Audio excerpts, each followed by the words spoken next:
Hello, my name's David Lambert, and my debut novel, The House in Bacolet, is out today.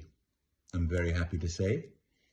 It's been a long time coming, a long time in the writing, and I'm just going to read you a short extract from it, just to say it's set in Trinidad and Tobago, where I was born, specifically in the beautiful island of Tobago, which I hope you enjoy the journey back to.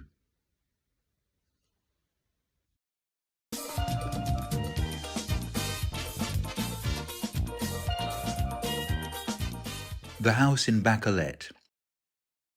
He spotted us long before we saw him, singled us out from the tourists emerging into the heat from customs, struggling to steer our overladen trolley. He must have been watching as Julia and I scanned the features of the taxi touts, searching for the Indian face of Mr. Ramkisoon Singh. As the other passengers from the London flight dispersed into taxis and hotel minibuses, he'd have registered our growing concern, observed me leaving Julia to keep an eye on our luggage, and watched me going off down the concourse in search of a payphone, and followed me. The phone was on the wall behind a souvenir stand. I dug into my pockets for local coins, then noticed the sign, telephone cards only. I swore under my breath. "Allow me to assist." The voice at my shoulder was deep. Long fingers held out a phone card. "You'll need this." He was a striking man with bright eyes and perfect white teeth. His head was shaved and appeared polished. A diamond stud gleamed in one small, neat ear. I hesitated, then thanked him and offered him my coins. The man still held out his card. "Make that call," he encouraged. I put the useless small change back into my pocket. When I got through to Mr. Ramkisoon Singh's office, a sleepy secretary told me her boss had stepped out. She knew nothing of an airport pickup. The steel band, which had greeted disembarking passengers with soft calypso, now erupted into lively soca. "Stepped out?" I had to shout into the mouthpiece. "He's meant to be meeting us here. My name's Hugh Pennington. How are we supposed to get up to Bacolet? And how do we get the keys?" When I turned to give the phone card back to its owner, he was nowhere to be seen.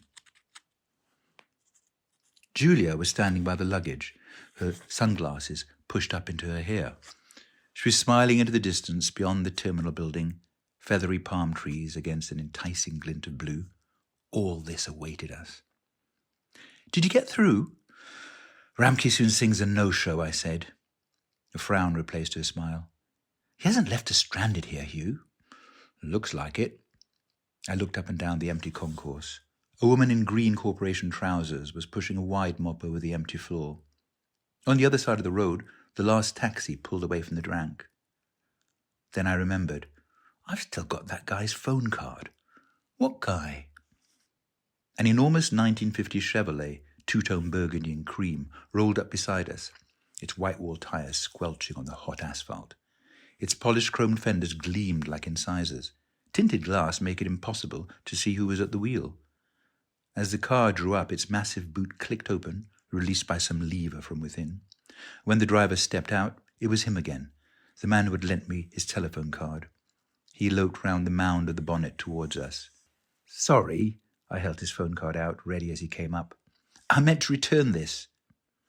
He nodded in greeting at Julia, who smiled back at him, relieved that someone had been sent for us after all. I gave a slight wave of the card to catch the man's attention, but he remained looking at Julia, as if awaiting an introduction. "Oh, this is my wife," I said. I hoped that my flat tone would tell her this was not someone we were expecting. "Ma'am," he said, like they do in westerns, bowing slightly and offering her his hand. Julia took it and beamed like visiting royalty.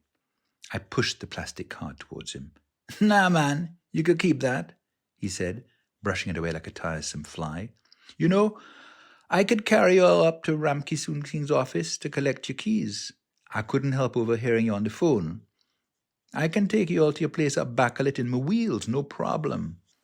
The voice was suave and modulated, trained front of house, the words delivered in the island's seductive lilt, overlaid with a faint nasalization of the vowels, no problem. But there was something else in there, fleeting and shifting, that I couldn't put my finger on. It was a clever move. Loan the stupid tourist your phone card, stand around and eavesdrop on his conversation, pick up a destination, a name or two, and then make your move. Well, if he thought he could move in on us that easily, he was wrong. Thanks all the same, I said, but we've got a car coming. Julia's smile faltered. She looked at me in some confusion, as if we should take this smooth talker at his word and step into his wheels.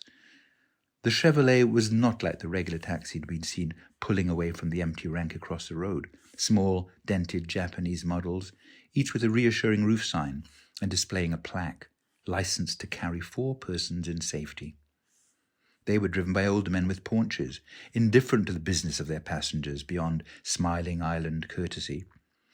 This guy seemed altogether too keen. With our mountain of luggage, I felt sure he had passed up on other passengers and singled Julia and me out as more than just a regular fare. He no doubt had it in mind to take us the scenic route, give us the guided tour, and charge us for the pleasure.